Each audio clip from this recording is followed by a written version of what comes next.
Math पढ़ा दीजिए, रहने दीजिए कल।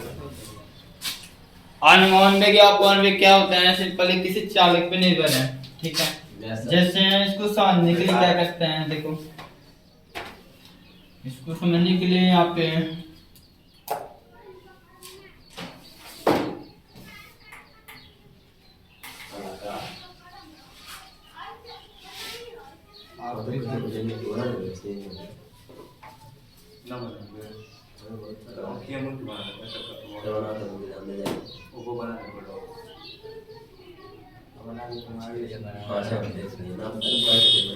चालक है, ठीक है। इसमें वो शांति समझो, मेरे घर जा चुपचाप। शांति से बैठो तो फिर क्या बात कर रहे हो, बैठ गए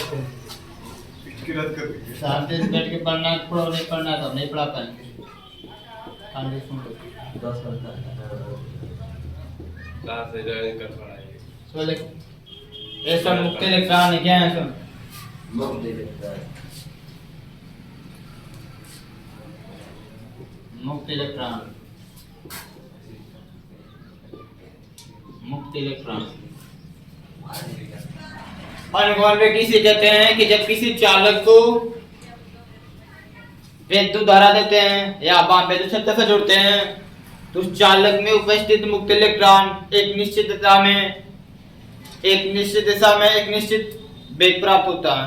मुक्त इलेक्ट्रॉनों को एक निश्चित दिशा में एक निश्चित वेग प्राप्त होता है और उस वेग का जब औसत निकालते हैं तो वह वेग औसत नहीं, औसत निकालते तो वह वेग का मान जीरो नहीं होता है सर, जीरो नहीं आता है, तो उसको क्या बोलते हैं, अनुगमन या अपवहन वेग कहते हैं। क्या कहते हैं, तो वही लिखना है कि जब किसी चालक को जब किसी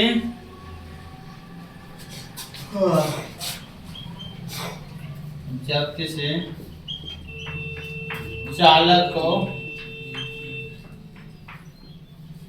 विद्युत क्षेत्र विद्युत क्षेत्र से जोड़ा जाता है तो चालक में उपस्थित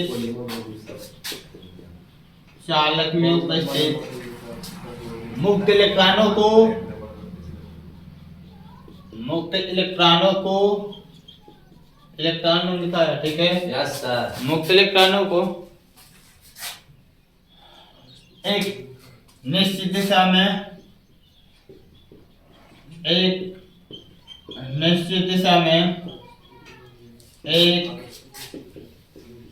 वेग प्राप्त होता है और जब उस वेग का औसत ज्ञात करते हैं और जब उस वेग का औसत याद रखना, इस औसत को किससे दिखाएंगे, वेडे से। ये वेडे का मतलब क्या है, जब इलेक्ट्रॉन को और जब चालक को क्या किया गया है, विद्युत क्षेत्र से जोड़ा गया है तो इलेक्ट्रॉन को एक निश्चित दिशा में एक वेग प्राप्त होता है और उस वेगों का जब हम लोग औसत निकालते हैं तो उस औसत को किससे दिखाते हैं, भेदे से। क्या से दिखाते हैं, भेदे से। और जब उस वेग का औसत ज्ञात करते हैं तो वह शून्य नहीं आता, होता है। इसी को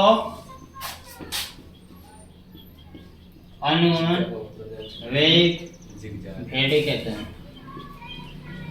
अनुमान के वेग को किससे दिखाते हैं, भेदे से। किससे दिखाते हैं, और वो भेदे क्या है, जब किसी चालक को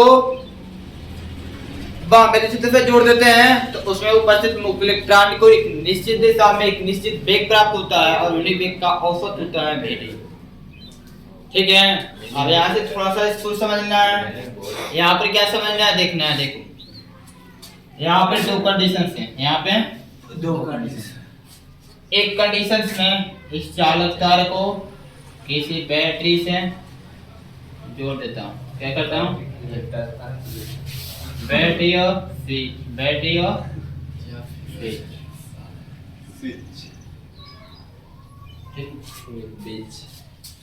बैटरी और स्विच क्या हुआ?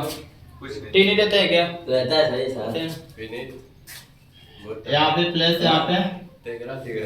इसको किसी से जोड़ा नहीं गया, किसी से जोड़ा नहीं गया। यानी कि जब इस बैटरी की कोई चालक है, इसमें मुक्त इलेक्ट्रॉन है, इसको पंप रजिस्टर से नहीं जोड़ेंगे तो उसमें इसमें जो इलेक्ट्रॉन्स होंगे वह क्या करेंगे? यादृच्छिक गति करेंगे। जो मुक्त इलेक्ट्रॉन होंगे ये क्या करेंगे?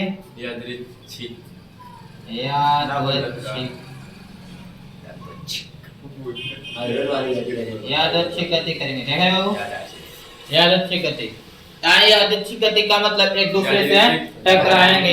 इनमें कोई दिशा नहीं होती, वह गति जिसमें कोई दिशा नहीं होती है। कोई इधर जाएगा तो कोई इधर आएगा, तो कोई इधर जाएगा तो कोई इधर आएगा, तो कोई इधर जाएगा तो कोई इधर जाएगा, तो कोई इधर जाएगा। मतलब जिसको जहाँ जाना उधर, उससे कोई डायरेक्शन कोई दिशा नहीं। इसको बोलते हैं यादृच्छिक गति। क्या बोलते हैं? यादृच्छिक गति। जो भी याद नहीं जरूर होता है। ठीक है, ठीक है। का लिखा लो में वही लिखा सर। यादृच्छिक गति। यादृच्छिक चले। यादृच्छिक द्रि हां द्रि नीचे कर दीजिए। चल लिख दीजिए आप भी यादृच्छिक। अरे पहले हटा दीजिए। आइए। हां, और इसके नीचे नीचे री का मात्रा है, द पे री का मात्रा अच्छा है। हो जाएगा। सर बना दीजिए आप भी एक जैसे करो तो जाएगा। तो फान जान। हां हम जो लिखे हैं तू जैसा लिखता है सब अब सबका सेम थोड़ा नहीं होता है। द्विच्छिक नहीं द्विच्छिक। बोलने के यस सर, राइट है। गलत एक बार बोले शांत रहो। जो है तो है, सुनो बस समझो। इधर आप देखिए यादृच्छिक गति। यादृच्छिक का मतलब वो गति होता है जिसमें कोई डायरेक्शन नहीं होता है। अब इसमें क्या करना है? जब इसका औसत निकालेंगे, मान लें कि इलेक्ट्रॉन गति कर रहे हैं या नहीं कर रहे हैं? कर रहे हैं। को क्या गति होगी? कितने इलेक्ट्रॉन गिन सकते हो? नहीं यहाँ देखो तो यहाँ गिन सकते हो कि 40 इलेक्ट्रॉन नहीं गिन सकते हैं, बहुत ज्यादा मात्रा में होता है। यहाँ क्या करना है? यहाँ आपको मान लेना है, यहाँ आपको मान लेना है। तो वही माना माना यहाँ इलेक्ट्रॉनों का वेग U1 U2 U3 और डॉट डॉट डॉट एंड ठीक है, समझ बात को? तो औसत, तो इसका औसत निकालेंगे। क्या निकालेंगे? औसत औसत कितना आएगा? इसको दिखाएंगे U डी से। ये होगा U1 प्लस U2 प्लस औसत बराबर क्या होगा? औसत बराबर होता है प्रेक्षणों का औसत बराबर प्रेक्षणों का योग बटे प्रेक्षणों की संख्या होता है। ये प्रेक्षणों का योग है, ठीक है? प्रेक्षण मतलब सर डॉट डॉट डॉट योग n पूरे गुटे में एंड क्या हो गया वो? अब क्या करना है? अब यहाँ आपको लिखना पड़ेगा कि यहाँ पर क्या होगा, चूंकि यह जो UD है इसका मान कितना होगा? 0 आएगा। क्या आएगा? 0 क्योंकि इलेक्ट्रॉन टकराते खत्म हो जाएंगे। यादृच्छिक गति टकराते खत्म हो जाएंगे।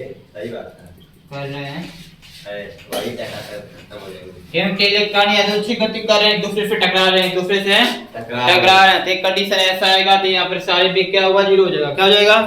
0 आएगा। कोई प्लस कोई माइनस सब कट क्या आएगा? 0 हो जाएगा। बट जब यहाँ पर क्या किया गया है? चालक को बाम विद्युत क्षेत्र से जोड़ दिया गया। चालक को बाम विद्युत क्षेत्र से जोड़ दिया जाए। तब मान लो यहाँ पे माना यहाँ इलेक्ट्रॉनों का वेग V1 V2 V1 V2 V3 और डॉट डॉट डॉट Vn तो औसत कितना होगा? तो औसत कितना होगा? इसको VD से किससे दिखाएंगे? V1 plus V2 plus V3 plus dot dot dot plus Vn पूरे को टाइम है। और यहाँ पर क्या नोट करना है? यहाँ पर ये दिमाग में बैठाना है कि यहाँ पर ये जो VD का मान होगा 0 नहीं होगा। क्यों? आप दो अच्छी गति नहीं कर रहे हैं सर। हाँ, क्योंकि यहाँ इलेक्ट्रॉन यादृच्छिक गति नहीं कर रहा है। रहे हैं। इतना तो फिक्स हुआ ना, यस सर। इतना तो फिक्स हुआ। कहाँ पर जीरो होगा, कहाँ पे जीरो नहीं हुआ। अब क्या करना है, अब यहाँ पर थोड़ा से इसको समझकर चाहे तो इंटे में छोड़ सकता हूँ, डेरिवेशन से मुझे करना है ना। इसको मान लो फिगर 1, इसको मान लो फिगर, इसे मान लेते हैं फिगर 1। क्या मानते हैं, इसको मान लेते हैं फिगर 2। दूसरा फिगर है, ये कौन सा है, फिगर 1 और फिगर 2। अब यहाँ पर मुझे कुछ लिखवाना है, मैं चाहूँ तो यहाँ पे बोल देता हूँ, लिख लेगा। इसके नीचे क्या लिखना पड़ेगा, यहाँ देख सकते हैं कि जब किसी चालक को बांबे क्षेत्र से नहीं जोड़ते हैं तो चालक में उपस्थित जो मुख्य इलेक्ट्रॉन होते हैं वह यादृच्छिक गति करने लगते हैं, और जब उन चालक का औसत निकालते हैं तो औसत क्या आता है, जीरो आता है, जैसा कि फिगर 1 में देख सकते हैं। ऐसे लिखा गया, लिखेंगे हम लोग, ठीक है, इसलिए फिगर में माना गया है, ठीक है। और जब किसी चालक को बांबे क्षेत्र से जोड़ देते हैं और जैसे ही उसमें क्या करते हैं कि स्विच को चालन करेंगे, कुंजी को चालन करेंगे, तो जो मुख्य इलेक्ट्रॉन होंगे हमेशा ही क्या करेंगे, प्लस एक, प्लस के पास ये सब निगेटिव है, प्लस के पास क्या होंगे, खींचे चले आएंगे। एक निश्चित दिशा में क्या होंगे, प्लस के पास सभी के सभी चले जाएंगे, प्लस के पास सभी के सभी क्या होंगे, कहेंगे पहले हम चार लेंगे, पहले हम खाएंगे खाना, क्या करेंगे, खाएंगे सब तो फिर भी करेंगे। तो वो कार हो गई। दूसरा काम क्या है, होगा नहीं होगा, Yes. इसका जब औसत निकालेंगे तो ये जीरो नहीं आएगा, जैसा कि फिगर 2 में देख सकते हैं, ठीक है। इतना करने के बाद क्या करेंगे कि देखो, जब वैद्युत क्षेत्र से जुड़े हो तो वैद्युत क्षेत्र क्या किया है, इलेक्ट्रॉन पे बल लगाया है, इलेक्ट्रॉन पे क्या किया है, बल। और इलेक्ट्रॉन को अपने तरफ खींच रहा है। इलेक्ट्रॉन क्या हो रहा है, जाकर जा रहा है प्लस के पास, अपने मन से जा रहा है, समझ लो बाबू। Yes sir. तो अपने मन से जा रहा है, तो यहाँ पर लिखेंगे, यहाँ पर जितना बोले वो लिख लेंगे, अभी बोलने के लिख लीजिएगा, ठीक है। मुझे डेरिवेशन करना, डेरिवेशन जो कर रहे हैं वो कर रहे हैं, ठीक है बाबू।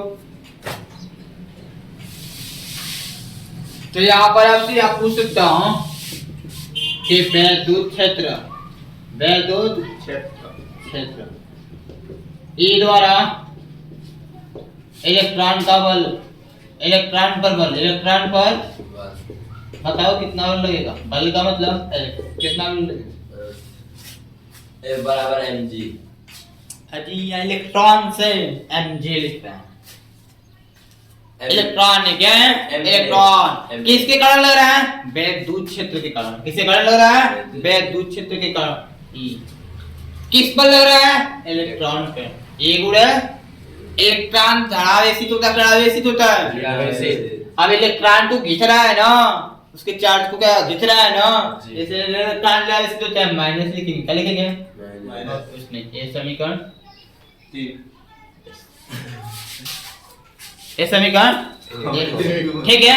यस तो सर। ये बताओ अब क्या लिखेंगे, जब इलेक्ट्रॉन पे बल लगेगा तो वेग क्या होगा, परिवर्तित होगा।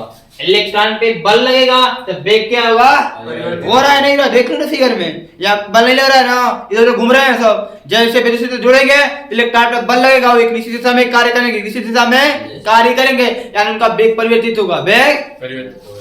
और जब वेग परिवर्तित होगा तो क्या होगा, त्वरण उत्पन्न होगा। क्या होगा बाबू, होगा कि नहीं होगा, होगा। यानी कि जब बल लगेगा तो त्वरण उत्पन्न होगा, होगा कि नहीं होगा, बल लगेगा तो त्वरण लगेगा। तो लिखेंगे अतः बल के कारण, बल के कारण उत्पन्न त्वरण, उत्पन्न F बराबर क्या होता है, द्रव्यमान गुण है, क्योंकि F बराबर होता है द्रव्यमान गुण है द्वारा। ठीक है। त्वरण का मान निकालना है, किसका, त्वरण का मान निकाल दो, A बराबर क्या हो जाएगा, F of 1 में M। समीकरण 1 से, समीकरण 1 से F का मान रखने, F का मान क्या हो जाएगा, F बराबर क्या हो जाएगा, इलेक्ट्रॉन A बराबर F के स्थान पे माइनस E पूरे को टाइम है, ये हो गया त्वरण का मान, ये हो गया त्वरण का, ये समीकरण 2, ठीक है। जब बल के कारण त्वरण उत्पन्न होगा तो ए त्वरण क्या करेगा? ए त्वरण ए क्या करेगा?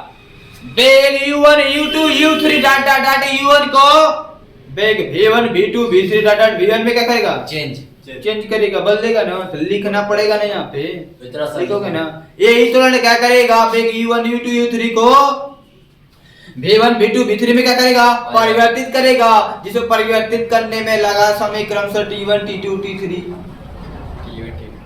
हाँ मानना पड़ेगा कुछ ना, एक इलेक्ट्रॉन में समय कुछ लगेगा नहीं लगेगा, थोड़ा थोड़ा टाइम नहीं कर दे, कुछ टाइम से लगेगा ना परिवर्तित करने में, एक ही बार में पूरा इलेक्ट्रॉन चार्ज कर देगा, ऐसा तो नहीं ना है, समय लगता है ना। मान लेंगे t1 t2 t3, t2 माने ना t3 था, फिर प्लस डाटा डाट कहाँ तक t है, क्या कर देंगे?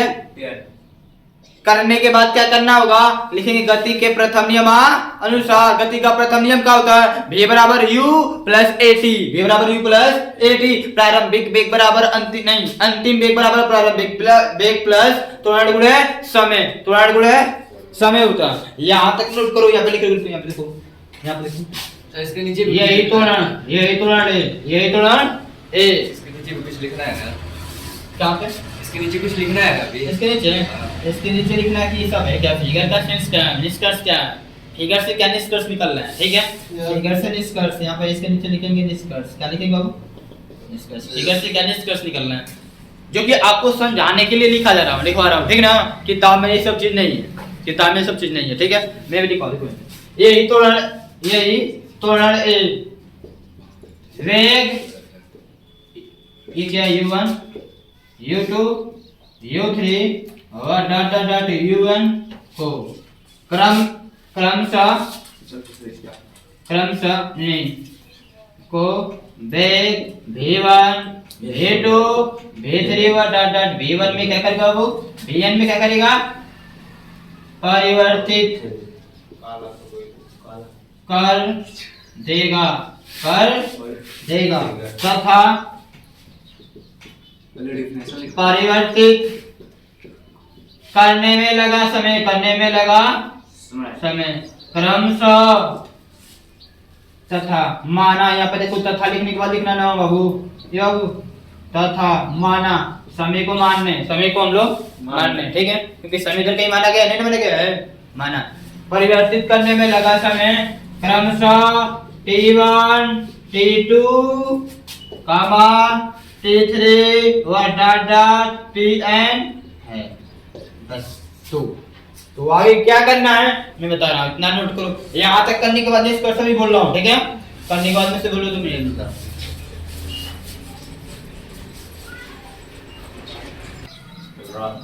चलो आओ लिखो निष्कर्ष में लिखो, निष्कर्ष में लिखिए, निष्कर्ष में जब किसी चालक के ऊपर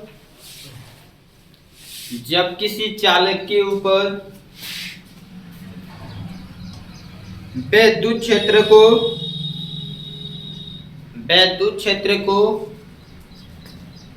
जब किसी चालक के ऊपर विद्युत क्षेत्र को आरोपित नहीं किया जाता है,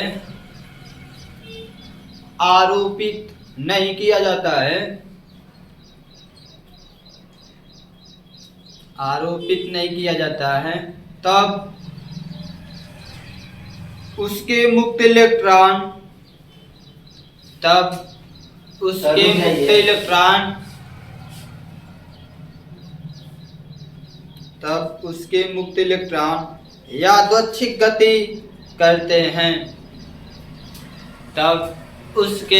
मुक्त इलेक्ट्रॉन यादृच्छिक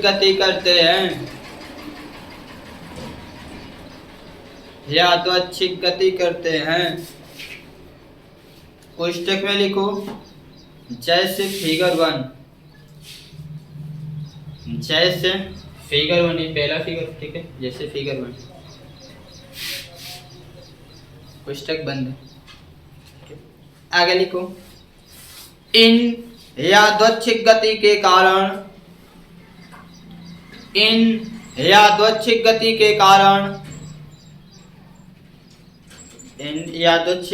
कारण इन इलेक्ट्रॉनों को एक वेग प्राप्त होता है, एक वेग प्राप्त होता है जिसका औसत शून्य होता है। एक वेग प्राप्त होता है जिसका औसत शून्य होता है। एक वेग प्राप्त होता है जिसका औसत शून्य होता है। क्वेश्चन में ud equal to 0, ud equal to 0। क्या सर बोले कोष्टक में? कोष्टक में ud बराबर 0। आगे लिखो लाइन छोड़कर। जब किसी डबल इन्वर्टेड कॉमा लिखना, डबल इन्वर्टेड कॉमा में जब किसी चालक को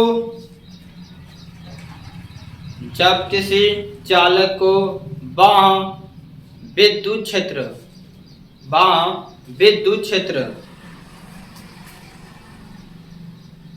विद्युत क्षेत्र से जोड़ा जाता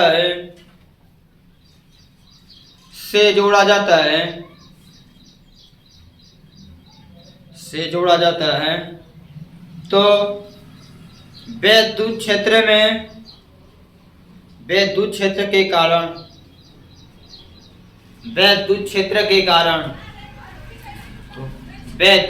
के कारण मुक्त इलेक्ट्रॉनों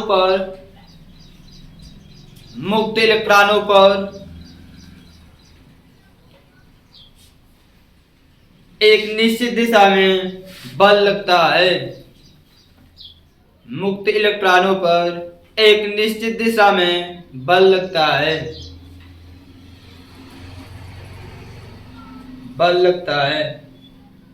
इस बल के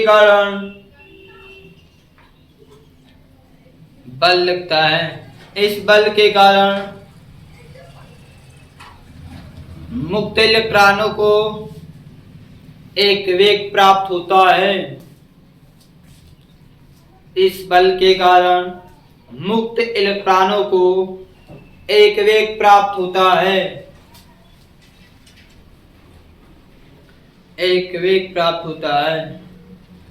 और जब उस वेग का औसत वेग निकालते हैं, जब उस वेग का औसत वेग ज्ञात करते हैं, जब उस वेग का औसत वेग ज्ञात करते हैं तो वह शून्य नहीं आता है।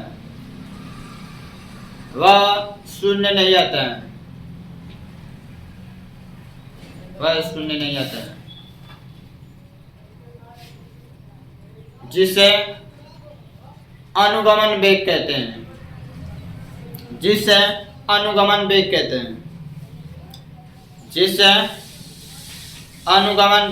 हैं। बात बाहर गया। हाँ तो हो गया, बस उसे लिखना था। जिसे अनुगमन वेग कहते हैं।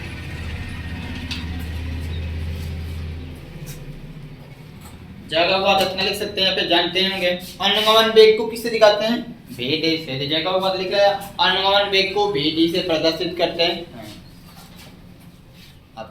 अनुगमन वेग को VD से प्रदर्शित करते हैं। ठीक है, अब यहाँ देख लीजिए। हाँ, इसमें क्या था, किसी चालक को क्या निश्चित दिशा और कुछ नहीं था। यहाँ से क्या करना है, आप पेपर नोट हो चुका है ना, अब इसको मिटा देना। से जल्दी से खत्म करना है। ठीक है,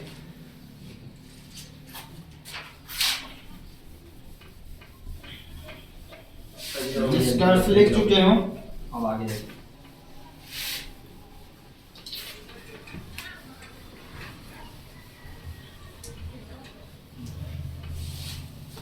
देखो तो लिखे है ना, तो क्या है, आपको दिख रहे हैं कि वेग परिवर्तन हो रहा है।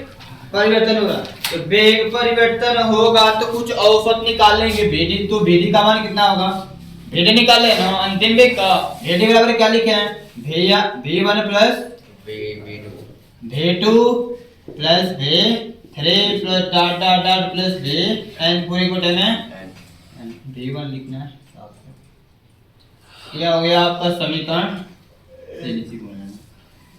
ये आपका समीकरण। आपको क्या करना है बाबू, अनुगमन वेग का मान निकालना। अनुगमन वेग का मान निकालना। अब यहाँ से V1 V2 V3 Vn का मान निकाल कर इसमें रख दिया जाए तो अनुगमन वेग का मान आ जाएगा। अनुगमन वेग का मान तो इन V1 V2 V3 का मान निकालें कैसे? है क्या V1 V2? ये अंतिम वेग है। क्या है? प्रारंभिक वेग क्या था? ये आपका प्रारंभिक वेग है। क्या है? इलेक्ट्रॉन का प्रारंभिक वेग है, ये अंतिम वेग है। क्या है? अंतिम वेग है। और वेग परिवर्तन में लगा समीकरण से यहाँ पर लिखा गया है t1 t2 t3 t लिखा गया नहीं लिखा गया? अब आपको पता है वेग परिवर्तन होता है तो त्वरण होता है, त्वरण का भी मान निकाला गया है। सब कुछ पता है तो लिखेंगे गति के प्रथम नियमानुसार। गति के प्रथम नियम है गति के प्रथम नियम से। गति क्या? प्रथम नियम से। प्रथम नियम से। प्रथम नियम क्या होता है? v बराबर u प्लस at। क्या होता है? तो आपको v1 निकालना है, v2 निकालना है, यस सर, v3 निकालना है, यस सर, डॉट v निकालना है। v1 का मान कितना होगा? v1 क्या अंतिम है? इसका प्रारंभिक क्या है? v1 का क्या हो जाएगा? v1 का हो जाएगा u1। क्या हो जाएगा? प्रारंभिक में प्लस 8 तो सब में सेम रहेगा, 8 तो सब में t का मान t1, t का मान ठीक है। ये कमान रखिए वहां पे। अभी नहीं लिखना है, अभी नहीं लिखना है, सब लिखना है वो पर लिखना है। ये समीकरण कट हो चुका है 3 गुना, ये समीकरण 4 क्या हो गया? इसी तरह से क्या होगा? u2 प्लस 82 5 ठीक है। यहाँ पर क्या होगा? u3 प्लस 83 ये समीकरण 6 और ये क्या होगा? un प्लस 80n ये समीकरण 5 6 हुआ नहीं हुआ? 6 से 7 निकल गया नहीं ना। और देखें क्या चीज? समीकरण 4 5 6 7 से v1 v2 v3 dot dot dot vn का मान समीकरण 3 में रखने और रख देंगे जो फार्मूला होगा वही आपका आंसर होगा, वही आपका समझे बात को? तो अब ये भी नोट कर चुके हो ना? ठीक है, उसको मिटा दे रहा हूं। ठीक है, ये याद रखना, ये फार्मूला लिखना। a बराबर क्या है? माइनस ई बटे में सर वहां पे सर, वहां पे वही क्या है सर ई है कि एफ है? एक इलेक्ट्रॉन है और एक वैद्युत ई क्षेत्र है। सर बताइए वहां पे ये क्या है? वैद्युत क्षेत्र और या ई की बड़ा वाला बड़ा वाला वैद्युत क्षेत्र है जी। वैद्युत क्षेत्र। हां, वैद्युत क्षेत्र तीव्रता तीव्रता है ना, क्षेत्र है बताना।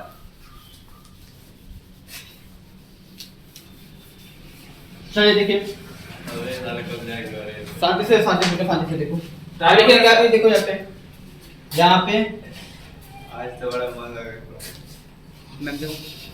पढ़ा मैं पढ़ा देखो वो शांत रहो। समीकरण 3 में समीकरण 3 में समीकरण 4 5 6 7 से v1 v2 v3 व vn का मान रखने पर मैं चाहूँ तो फार्मूला डायरेक्ट लिखवा सकता था, बट मैं डेरिवेशंस कर रहा हूँ, उसको प्रूफ कर रहा हूँ। ठीक है ना? जो आ रहा है वो प्रूफ किया जा रहा है। तो यहाँ पर क्या करना है? देखो यहाँ पे इसमें VD बराबर या vn का मान कितना लिखेंगे? v1 का मान u1 प्लस 80 फिर प्लस है तो v2 का मान कितना लिखेंगे?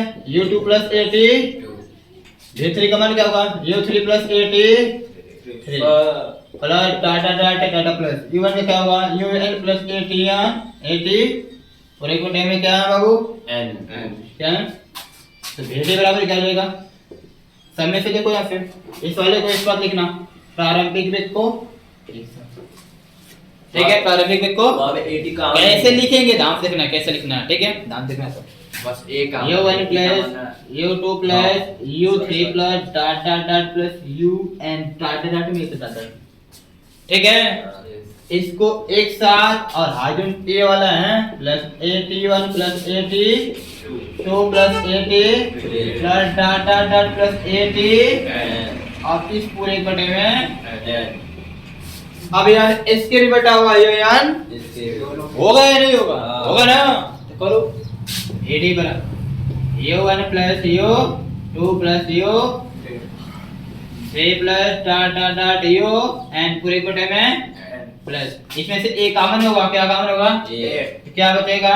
t1 plus t2 plus t3 plus dot dot dot plus b and पूरे बटे में कोई प्रॉब्लम नहीं। चूंकि हम जानते हैं कि ये बराबर ए बराबर ये इसको बोलते हैं यू डी बराबर 0।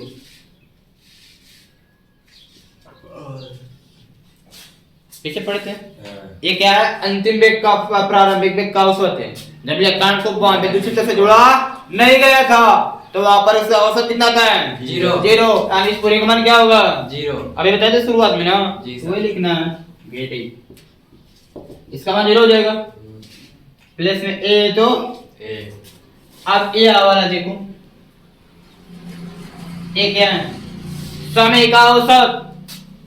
समय का औसत वेग में परिवर्तन के समय को औसत को विभ्रांति काल कहते हैं। विभ्रांति काल का से टाउ से दिखाते हैं। किससे?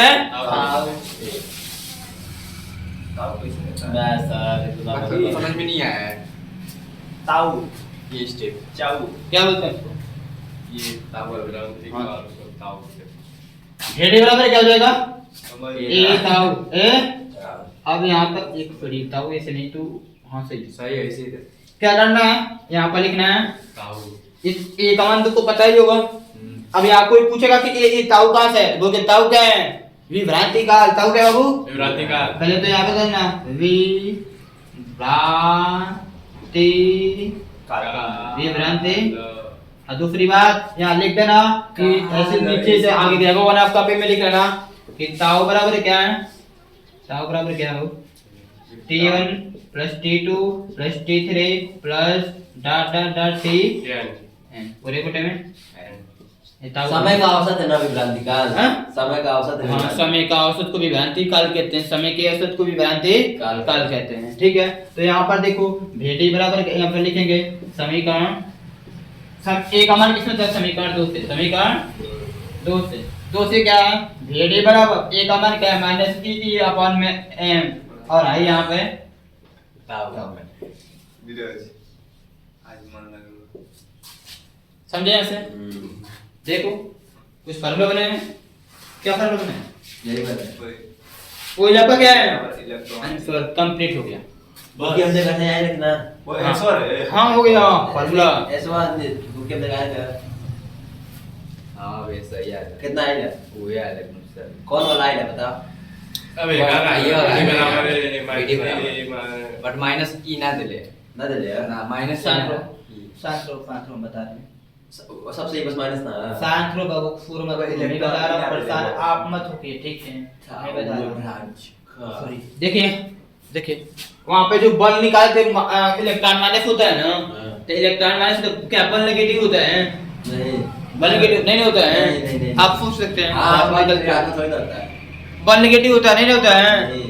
फोर्स से भी नेगेटिव नहीं होता, तो वहाँ पर प्लस बनाइए। समीकरण 1 में प्लस ए बराबर प्लस आदिश राशि की सदिश राशि हाँ आदिश पहले वहाँ से ही करो। सादिश राशि आप चुप रहो सदिश राशि ना कैसी सर, चमकड़ एक है। सदिश होती है। बस सदिश राशि है। हाँ फोर्स पता तब विमान गुणे थोड़ा थोड़ा विमान गुणे सही है सर वही है बस सादिश राशि तो ये प्लस नहीं ना समकर एक मिनट बोल सकते हैं सदिश में आएगा।